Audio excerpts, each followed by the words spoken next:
Shalom teman-teman, salam cinta damai. Hari ini kita akan menanggapi pendapat keliru Ustadz Kainama, yang kita kenal sebagai Abang Kainama atau Bang Kai.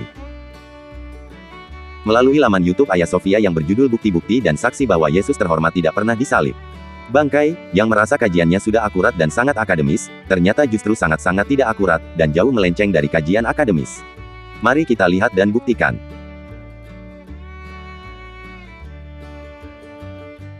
Dari tema kita adalah kata ini nih.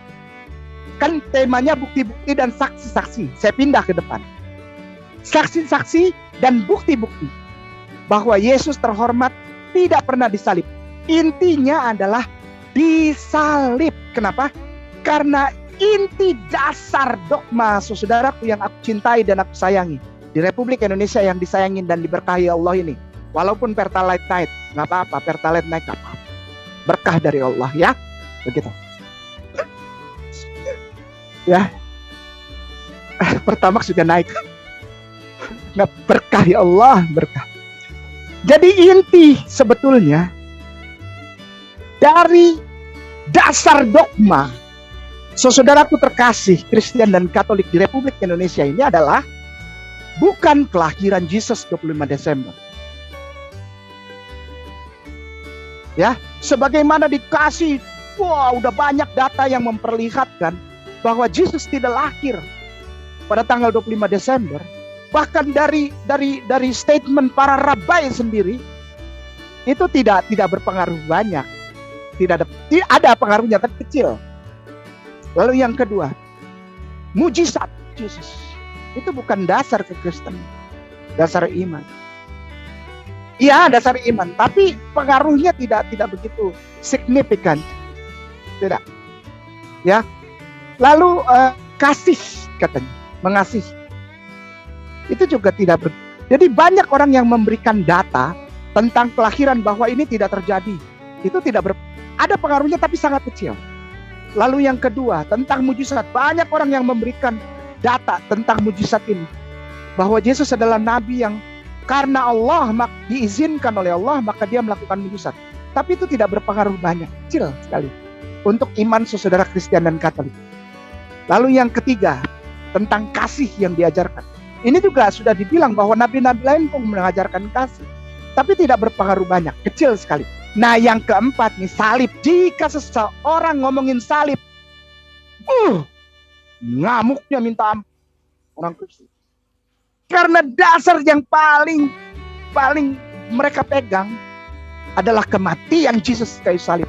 Jika hal ini bisa diberikan data yang valid bahwa ini tidak terjadi, ini baru ada pengaruhnya. Gitu ya.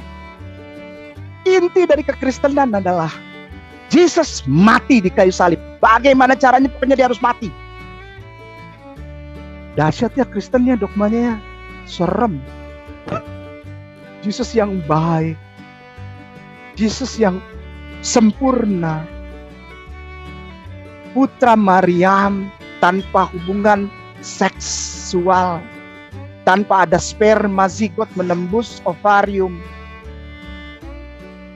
disuruh mati demi dosa-dosa mereka yang melakukannya. Wah, ini ajaran gimana ini? Tapi kalau kita ngomong ini, karena apa? Karena ini yang paling mereka pegang. Tanpa kematian Yesus di kayu salib, tidak ada kekristenan. Yesus mau lahir tanggal 6 Januari kek, 21 April kek, 1 September kek, 14 Februari, nggak jadi masalah buat mereka. Beneran? Beneran. Tapi kalau dibilang Yesus tidak mati di kayu salib, ngamuk dia minta ampun. Kenapa? Tidak ada lagi yang menanggung dosa mereka. Oleh sebab itu ini dasar banget. Insya Allah saya tidak menyerang, saya tidak menistakan, saya tidak menghina, saya tidak menghujat dogma kekristenan. Saya mu'alaf. Dan di dalam iman Islamku, la ilaha illallah Muhammad Rasulullah,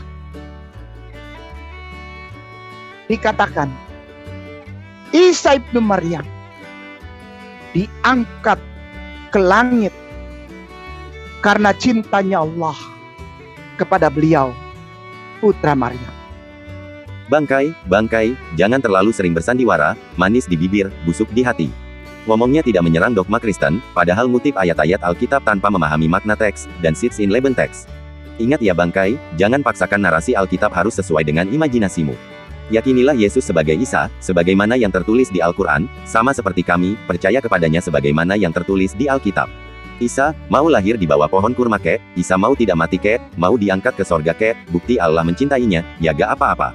Kami percaya, bahwa Yesus mati di salib, lalu bangkit dan naik ke sorga, sebagai bukti Ia adalah Tuhan, yang sangat mengasihi dan menebus manusia dari segala dosanya, kecuali yang murtad dan menghujat roh Tuhan, seperti dirimu ini bangkai. Sebelum ngomong tentang dua saksi dan dua alat bukti, sekali lagi, dua saksi dan dua alat bukti, Kainama harus punya dasar dulu. Mengapa Kainama ini membicarakan hal ini? Ya, ini baru namanya paparan ilmiah, harus ada dasarnya. Kenapa? Jangan langsung ujuk-ujuk bilang tidak disalib. Itu menyerang namanya. Tapi kita bawa ini kepada ranah scientific, ranah ilmiah, ranah paparan Kristos Logos, artinya ilmu pengetahuan, knowledge tentang Kristus. Ya, Kristos Logos, Kristologi, semua yang ada kata-kata logi itu ilmu pengetahuan. Orang Islam tidak haram untuk belajar kristologi. Kenapa? Itu logi. Biologi haram nggak buat umat Islam? Tidak. Ahli kemarin saya baru ngobrol sama Dokter Bob dari Medan. Dokter, saya ngumpul dengan para dokter senior di Fakultas Kedokteran Universitas Indonesia. Oh, para ustadz wal ustazah dokter yang luar biasa sainsnya, luar biasa. Kristologi tidak apa-apa. Bukan untuk menghina, bukan untuk orang Islam jadi Kristen, tidak dijadikan hujah. Kristologi hanya sebagai logi atau pengetahuan, sama seperti biologi, psikologi, antropologi, terminologi, banyak logi-logi lain. Ya. Metodologi, apalagi. Banyak banget semua yang logi itu pengetahuan. Jadi kita tempatkan setiap paparan Kainama dalam ranah paparan ilmiah. Demikian ya. Sumber video bangkai di laman YouTube Hagia Sophia ini berdurasi 1 jam lebih, tapi hanya beberapa menit yang agak nikmat didengar, selebihnya hanyalah kekeliruan dalam fantasi yang tak berdasar dan tak berarah. Mau tahu buktinya? Check it out. Pertama, bangkai menempatkan kristologi sama dengan bidang ilmu lainnya, seperti biologi, psikologi, antropologi, terminologi, dan logi-logi lainnya. Pernyataan ini semakin jelas membuktikan bahwa bangkai dan beberapa mualaf lainnya yang mengaku dirinya pakar kristologi sesungguhnya tidak pernah belajar di sekolah tinggi teologia. Jikapun pernah punya niat kuliah di sekolah tinggi teologia, mungkin mereka sudah gagal dari awal, tidak lulus di seleksi penerimaan mahasiswa baru STT atau STFT, lalu rasa kecewa dan malu berubah menjadi merasa sok si paling tahu tentang kekristenan, khususnya kristologi. Dengar ya bangkai, kristologi itu tidak sama dengan bidang ilmu lainnya, yang harus selalu bertumpu pada kajian-kajian logika, atau hanya berazaskan pemikiran otak manusia. Kristologi adalah salah satu bidang ilmu teologia, yang senantiasa harus memadukan antara yang logika dan yang batiniah, intelektualitas dan religiusitas, antara pikiran dan iman kepercayaan. Dengar lagi ya bangkai, seluruh rangkaian materi pembelajaran kristologi, harus berpusat kepada Yesus Kristus, baik tentang keilahiannya, yaitu, Ia adalah Tuhan, Anak Tuhan. Tentang kemanusiaannya, yaitu, inkarnasinya, Ia sebagai anak manusia, putra Daud. Tentang karya penyelamatannya, Ia sebagai Kristus atau Mesias. Tentang penderitaannya, teologia salib, kematiannya. Tentang kuasa dan kemuliaannya, kuasanya menebus dosa manusia dan kedatangannya pada masa parusia atau akhir zaman. Nah paham ya bangkai, kalau Anda mengajar kristologi di luar pemaparan tadi, termasuk menyebut Yesus tidak mati, kamu tidak paham teologi salib. Sadarlah bangkai, sesungguhnya dirimu bukan mengajarkan kristologi, melainkan sedang mengembangkan dan menyebarkan dekristologisasi atau ajaran kontra kristologi. Tegasnya, kamu adalah anti-Kristus. Sudahlah bangkai, nikmati saja kemualafanmu, imani dan ajarlah Isa menurut Al-Quran dan ajaran Islam, bukan menurut Alkitab dan menyalahkan ajaran-ajaran Kristen. Jangan lagi bersandiwara ya, merasa sok si paling tahu dan si paling cinta Yesus, padahal dirimu sendiri murtad dari ajaran Yesus Kristus. Zakaria 13 nomor 1. Ya, syukran. Ya, silakan Ustazah. Pada waktu itu akan terbuka suatu sumber bagi keluarga Daud dan bagi penduduk Yerusalem untuk membasuh dosa dan kecemaran. Syukran Ustazah. Ini adalah nubuatan dari Nabi, apa disebutnya? Hakohen Hagadol. Hakohen Hagadol. Imam besar Nabi Zakaria. Papi dari Yohanes Pembaptis. Suami dari Elizabeth, saudara sepupu Virgin Mary atau Ibunda Maria, ibunda dari Jesus Christ atau Isa alaihissalam. Ya, namanya Zakaria bin Ido. Zakaria bin Ido. Oke? Bukti kedua, bangkai pakai metode cocokologi, malu kali awak jadinya. Hei dengar ya bangkai, jangan asal ngomong dan asal comot ayat-ayat. Di Alkitab ada beberapa tokoh yang memakai nama Zaharia. Penulis kitab Zaharia dalam perjanjian lama yang ayatnya kamu kutip dan salah pahami ini, tidak sama dengan Imam Zaharia, suaminya Elizabeth dalam perjanjian baru. Kok cetek amat pemikirannya bangkai. Zaharia bin Berehia, bin Ido, bekerja sebagai nabi bersama dengan Hagai di Yehuda, sekitar tahun 520 sampai 518 sebelum Masehi. Sedangkan Zaharia yang kamu sebut papinya Yohanes Pembaptis, suami Elizabeth, sepupunya Maria Bunda Yesus, berasal dari keluarga Abia, bekerja sebagai imam bait Allah menjelang awal abad pertama Masehi. Jauh amat bangkai, please deh berguru lagi ke Google kosong ya. Pemirsa 1, 2, 3, 4, 5. Pada waktu itu katanya nanti akan terbuka suatu sumber bagi keluarga Daud dan bagi penduduk Yerusalem untuk membasuh dosa. Pada saat saya sebelum Islam, saya pikir ini ayat untuk Jesus. Serius. Geser ke bawah Ustaz. Geser ke bawah. Geser ke bawah. Sumber. Syukran. Ya. Oke. Pemirsa di screenshot. Ya. Ini adalah bahasa aslinya. Boleh dilihat dari atas dulu sedikit Ustaz. Ya betul. Makor 4726. Screenshot 1 2 3 4 5. Ya, sendang artinya atau sumber mata air, pancuran airnya. Ya. Oke. Tapi selain itu ada lagi arti di bawahnya di definisi itu menstruasi. Ya, definisi. Ya. Definisi di blog bawa ke Google Translate Ustaz. Tapi sekarang saya nggak mau pakai Google Translate yang itu. Ada di bawah namanya Google Terjemahan. Copy, pindahkan ke Google Terjemahan. Google Translate dulu, nanti pilihnya Google Terjemahan. Kotaknya lebih bagus Ustaz. Itu di bawah Google Terjemahan. Syukron Ustaz Dani, Allah berkahi. Silakan. Ya. Pemirsa di screenshot 1, 2, 3, 4, 5. Di bawah itu ada satu C. Sumber darah menstruasi, aliran darah setelah kelahiran anak. Serem ya? Lalu Zakaria ini berbicara tentang, pada saat saya sebelum syahadat, saya bilang ini tentang Yesus. Tuhan berkata bahwa nanti akan ada sumber untuk membasuh dosa setelah kelahiran anak tersebut. Benar ya? Screenshot 1, 2, 3, 4. Ya, oke ya. Ustadz Dani kembali ke Zakaria tadi. Sekarang semua Ustadz Dani kembali ke Zakaria yang tadi, Zakaria 13:1. Zakaria 13:1 naik ke atas. Pilihnya bukan angka 1 tapi semua. Lihat begitu saudaraku, akhi wal ukhti, Ustadz wal ustazah, muslimin wal muslimah rahimakumullah.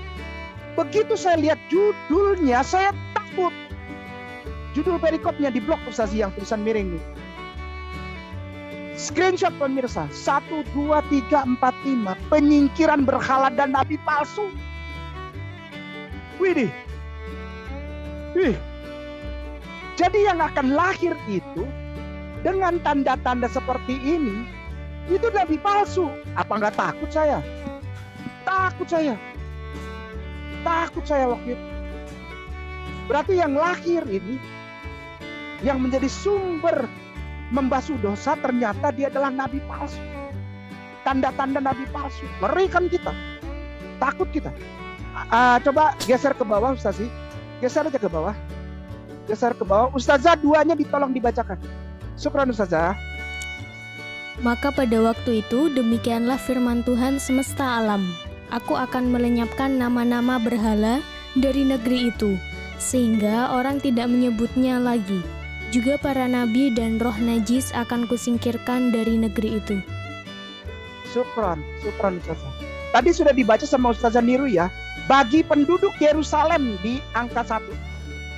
Ya, di Yerusalem nabi-nabi pada saat itu akan disingkirkan Allah. Dilenyapkan, dibantai, dibuang, dibunuh. Ya. Oke ya. Turun ke bawah Ustaz. Screenshot dulu. 1, 2, 3, 4, 5. Syukran. Geser ke bawah Ustaz. Geser ke bawah.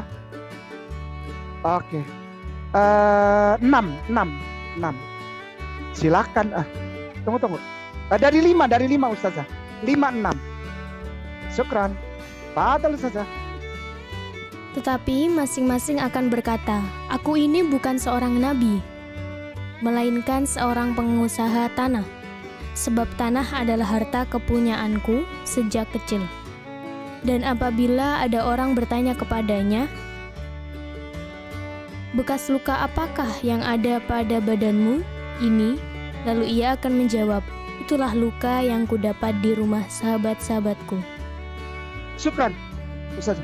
Pemirsa, yuk serius yuk. Kita belajar yuk. Yuk kita serius yuk. Kepada saudaraku Kristen dan Katolik yang nonton lalu mulai menghujat, maki-maki di live chat. Stop maki-maki, waktu Anda terbuang. Kita belajar sama-sama yuk. Kalau memang tidak setuju, patahkan argumennya. Kita udah nggak main body shaming atau physically harassment. Kita udah nggak main. Udah tahun 2022. Ya. Nggak ada lagi hujatan kepada pribadi Kainama atau Ayah Sofia. Tidak. Ketahuan Anda nggak punya ilmu. Patahkan argumennya. Ya. Oke. Akhi wal ukhti. Ya ikhwan fillah. Rahimakumullah. Yuk kita lihat yuk. Di 5, tetapi masing-masing akan berkata, akan tiba waktunya. Di ayat 1, 2 tadi ya. Zakaria bilang bahwa akan ada saat Tuhan melenyapkan nabi-nabi dari Yerusalem. Nabi-nabi yang mana? Nabi-nabi yang pertama dia ngaku nabi, tapi tiba-tiba karena takut dibunuh, maka dia bilang, aku bukan nabi, aku pengusaha tanah. Tandanya dia bohong apa? Lihat itu. Di 6, screenshot. 1, 2, 3, 4, 5, screenshot. Dan apabila orang bertanya, ada orang yang tanya, bekas luka apa yang ada pada badanmu? Screenshot. Luka pada badanmu. Ia menjawab, itulah luka yang kudapat di rumah sahabat-sahabatku. Screenshot. Luka di badan. 1, 2, 3, 4, 5. Luka di badan. Tanda nabi palsu. Luka, bekas luka di badan. Geser, diklik 13.6-nya dulu, Ustadz Dani, afwan jangan marah. Syukron Ustadz Dani. Wah, luar biasa. Geser ke bawah, badan. Pada badanmu. Ya, klik. Yad. Saudaraku, akhi wal ukhti. Nabi Zakaria bin Ido tulis tanda nabi palsu itu jika punya luka yang utama di yad, YAD. Ini bahasa Ibrani. Yad. Yad itu artinya tangan. Coba geser ke bawah. Screenshot. 1, 2, 3, 4, 5. Tangannya bolong.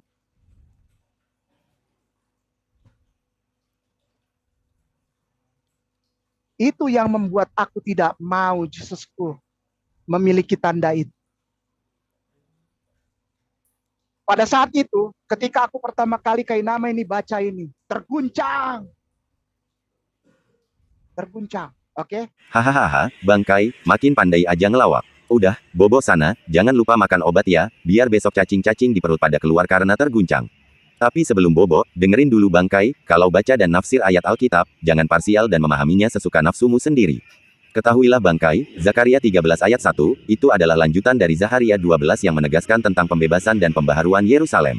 Khususnya, dalam Zakaria 12 ayat 8, dikatakan bahwa, pada waktu itu Tuhan akan melindungi penduduk Yerusalem, dan orang yang tersandung di antara mereka pada waktu itu akan menjadi seperti Daud, dan keluarga Daud akan menjadi seperti Allah, seperti malaikat Tuhan, yang mengepalai mereka.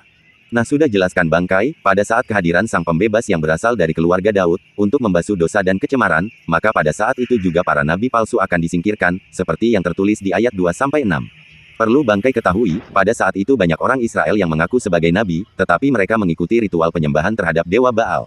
Mereka biasanya mengenakan pakaian dari bulu domba atau kulit unta, mereka juga sering melukai tubuh atau tangan sebagai bukti ketundukan dan kepatuhan kepada Baal. Untuk memahami ini, baca juga ya Bangkai yang tertulis di Imamat 19 ayat 28, 1 Raja 18 ayat 28.